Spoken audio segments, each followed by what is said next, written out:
A política moderna se alimenta de uma força invisível, mas extremamente poderosa: o ressentimento humano. Ela não cresce apenas por ideias, propostas ou projetos de país. Ela cresce sobretudo quando aprende a explorar frustrações, mágoas acumuladas, sentimentos de injustiça e a necessidade humana de encontrar culpados externos para o próprio sofrimento.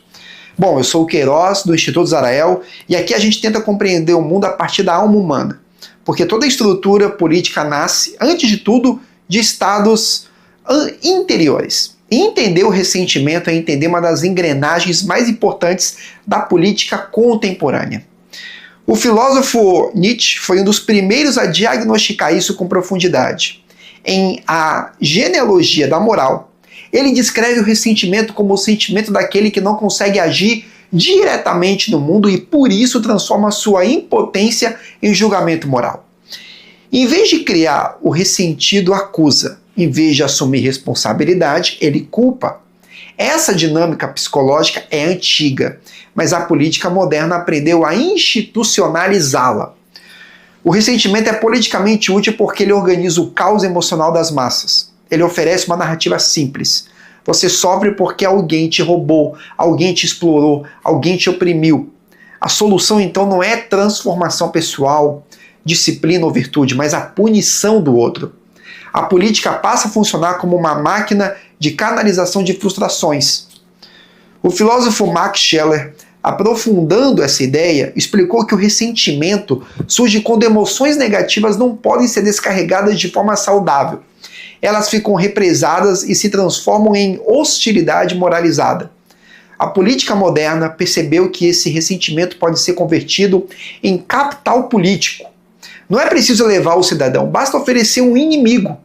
Dados da psicologia política reforçam isso. Pesquisas conduzidas por Karen Stanner e publicadas em The Authorian Dynamic mostram que indivíduos com altos níveis de ameaça percebida e frustração social tendem a apoiar discursos políticos mais agressivos, polarizadores e punitivos. O ressentimento cria demanda por líderes que prometem revanche simbólica. Historicamente, isso se repete. Regimes totalitários do século XX não se sustentaram apenas pela força, mas pela exploração sistemática do ressentimento coletivo. A Alemanha, após o Tratado de Versalhes, foi alimentada por um sentimento profundo de humilhação e injustiça. O discurso político ofereceu identidade, culpa externa e promessa de reparação. O ressentimento virou projeto de poder, mas isso não é exclusividade de regimes extremos. Na política democrática contemporânea, o ressentimento aparece de forma mais sofisticada. Ele se manifesta na divisão constante entre opressores e oprimidos, no discurso de vítimas permanentes, na ideia de que o fracasso pessoal é sempre culpa de estruturas abstratas. O cidadão deixa de ser um agente moral e passa a ser um portador de queixas. O problema é que o ressentimento não constrói sociedades saudáveis, ele paralisa. Ele destrói a cooperação, corrói a confiança social e substitui a busca pela verdade pela busca por validação emocional. A política deixa de ser um espaço de deliberação racional e se torna um campo de guerra simbólica.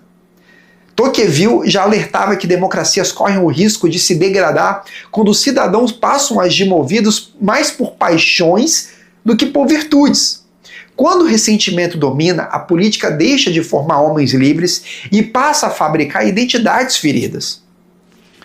Existe ainda um aspecto moral profundo nisso todo. O ressentimento oferece o conforto psicológico porque livra o indivíduo do peso da responsabilidade. Se alguém é sempre culpado, eu nunca preciso mudar. A política ressentida prospera porque ela promete redenção sem transformação interior. O filósofo Roger Scruton observava que sociedades saudáveis são construídas sobre gratidão, pertencimento e responsabilidade. Enquanto sociedades ressentidas vivem presas ao passado, à inveja e à destruição simbólica do outro.